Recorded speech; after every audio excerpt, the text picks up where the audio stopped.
The main thing that people are going to ask is, does it hurt?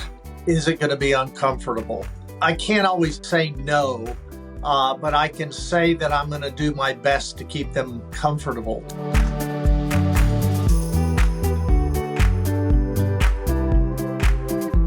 Today's anesthetics that we use are great. We can keep a patient comfortable throughout the whole procedure. And being somebody that's been practicing dentistry for a long time, I'm probably quicker than the guy that first got out of school.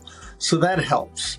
We also have our handpieces, which have been over time run by compressed air. We have an electric handpiece now that's faster, and we can do the work on a tooth faster than we used to be able to do with the other one, and more efficiently. Anytime we can do something faster, that means we get better use of the anesthesia that the anesthetic provides, and we can get you out of the office before we run out of time with the anesthetic. So all of the things that we try to do on a daily basis is to do things as comfortable as possible.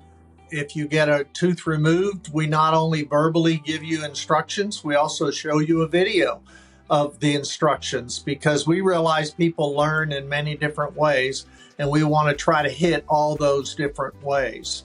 The other thing we'd like to educate you on is probably the latest trend in dentistry, is that everyone's going, instead of the old impression in your mouth, we still have to do that a little bit, but we are using scanners nowadays. And so hopefully we'll have the opportunity to highlight a scanner and go through the process of scanning a mouth and letting you see how amazing it is. Basically, it's taking a video of the inside of your mouth and sending it via email, and they can do whatever we need them to do. We can do cosmetic veneers, we can do crowns, we can do partials, we can do dentures, all those things that we can do with the scanner. And so that saves some time for us, but also on the lab side makes it a lot easier for them as well. Is a lot more accurate than it used to be when we take the old impressions. We take an impression, we'd send it to the laboratory, they'd pour stone into the impression, let it harden, and then they'd let it sit there for a while, and they'd make the crown on that stone model. There was a lot of sources of error that could happen. They had it streamlined pretty well, but there still was error that could happen. The nicest thing about 3D technology and scanning is it's so accurate. And for the most part, we don't really ever doubt that a crown is going to fit anymore. And the thing that's really pretty cool is it doesn't take as long. The labs are built to receive the scan, and the things that they do on the lab side is a lot more efficient than it used to be. So we'll get it back sometimes in a week, sometimes in a week and a half, instead of the usual 2 to 3 weeks. Using digital technology, it does save time.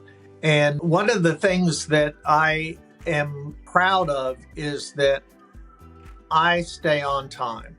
Occasionally, there's going to be those instances where it takes a little bit longer on a procedure, but for the most part, if you have a 10 o'clock appointment, we're going to be ready for you at 10 o'clock. We're not going to be running behind. What does that mean for the patient that's in the chair? That means that once the patient sits in the chair, we are focused in trying to get done as quickly and as comfortably as possible so that we don't have to take the whole day from them.